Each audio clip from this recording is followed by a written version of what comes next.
Previously in Matrices 6, we used 2 by 2 matrices to solve linear simultaneous equations. In this section, we'll use 3 by 3 matrices to solve equations with 3 unknowns. Now before we do that, we just want to recap what the inverse of a 3 by 3 matrix, because we need this to solve these equations. Well, if you remember, the inverse of a 3 by 3 matrix is defined as the reciprocal of the determinant, 1 over the determinant, times the adjoint of the matrix. And the adjoint of the matrix is found from the cofactors of the elements of that matrix, which are then transposed to give the adjoint. So let's have a look at that by means of an example. Here we have a 3 by 3 matrix. We're asked in part 1 to find the inverse of m, and then in part 2 we're asked either hence or otherwise to find a solution of these 3 simultaneous equations. So let's have a look at this equation, or this question. So first of all, we need to get the inverse of m. Now remember, to get the inverse of m, we need to get the matrix of the cofactors and then transpose it. So before we get the matrix of the cofactors, we get the matrix of the minors of all the elements. So the minor of 11 is the determinant found by covering the row and the column containing 11. So that will be determinant 1, 1, 15 and 13. The determinant of 7 will be the determinant of, the minor of 7 will be determinant of the matrix 1, 1, 31 and 13. And the minor of 2 will be the determinant found by covering the row and element containing 2 and getting the determinant of 1, 1, 31 and 15. So for the second row, we need to get the determinant of 7, 2, 15 and 13. We need to get the determinant of 1, 1, 31 and 13, and so on. So these are the 6 determinants, which are the 6 minors of each of the elements.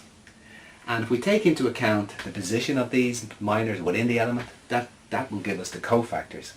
And we now form the matrix by multiplying the minor by the sign in front of it. So this would, for example, the determinant of this matrix will be 2, or plus minus 2, so we leave that as minus 2. The determinant of this matrix will be minus 18, and minus 18 by minus 1 is plus 18. So here we have the matrix made up of the cofactors of each of the elements. And if we now transpose that matrix, in other words, write each column, or each row as a column, we will get the transpose matrix, which is the adjoint.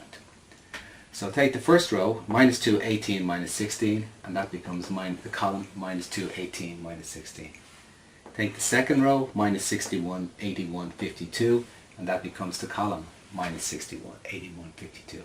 And finally, the row 5, minus 9, 4 becomes the column 5, minus 9, 4. So this is the transpose matrix, or the adjoint. So next we need to get the determinant of the matrix. And if you remember, we can take any row or any column and multiply the elements of that row or column by the corresponding cofactors. So let's take the top row, 11, 7 and 2. So the cofactor of 11 is minus 2, the cofactor of 7 is 18, and the cofactor of 2 is minus 16. So multiply those out, we get 11 times minus 2 plus 7 times 18 plus 2 times minus 16. And that's minus 22 plus 126 minus 32, which is 72. So we now know the determinant of m. So and we also know the adjoint of m. So multiplying the reciprocal of the determinant, which is 1 over 72, times the adjoint, we get the inverse of the matrix m. So now we're asked, hence or otherwise, to solve these 3 linear simultaneous equations. So we can take the coefficients of x, y and z and write them in matrix format to give the following matrix notation. So to get x, y and z, we need to get rid of the left hand side, and we can do that by multiplying both sides by the inverse of this matrix here, m. So if we multiply both sides, we'll get the multiplied both sides of the inverse by the inverse of m, we don't change the equation. But the inverse times the matrix is the unit matrix. So we saw this before. So if we multiply the inverse by the original matrix, we can get the unit matrix here. So the left hand side becomes the unit matrix times x, y and z, and on the right hand side we can multiply this 3 by 3 matrix by this 3 by 1 matrix. So multiplying the first row by the first column gives minus 2 times 31, minus 61 times 4, and minus 5 times 90. Do the same for the second row, 18 times 31, plus 81 times 4, plus minus 9 times 90. And do the same for the third row, minus 16 times 31, 52 times 4, and 4 times 90. And if we work these terms out, we get 1 over 72 times 144, 72, 72. And 72 goes into 144 two times, and we're left with 2, 1, 1. So therefore x is equal to 2, y is equal to 1, and z is equal to 1. So here's a question that you could try. So stop the video and have a go at this.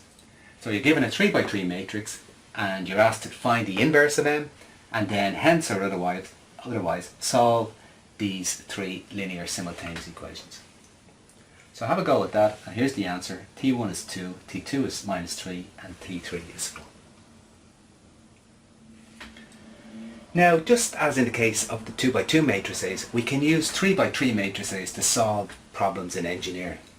So here's an example where we have 3 simultaneous equations which represent the current flowing in an electric circuit.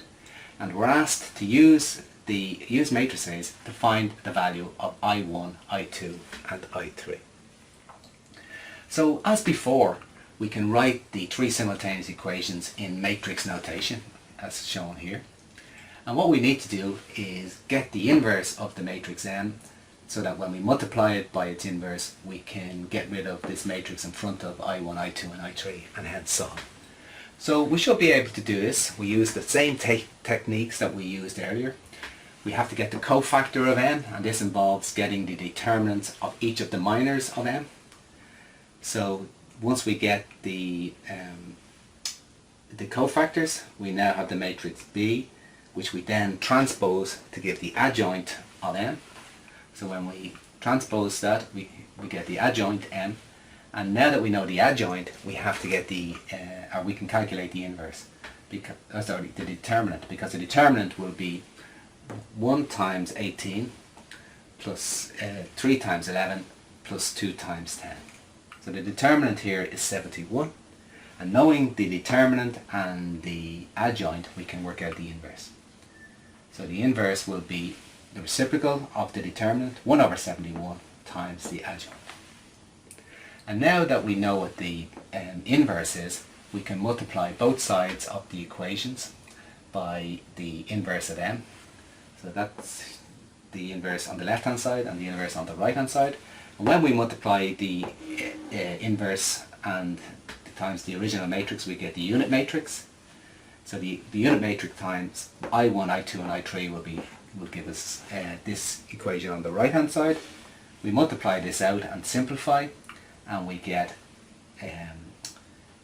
minus 2, minus 5 and 2. So therefore the current I1 is equal to minus 2, I2 is equal to minus 5 and I3 is equal to 2. So here's a question that you could try yourself. Here you're given the tensions in a simple framework, T1, T2 and T3, and they're represented by these 3 simultaneous equations, and you're asked to use matrices to find T1, T2 and T3. And the answer is given here on the bottom.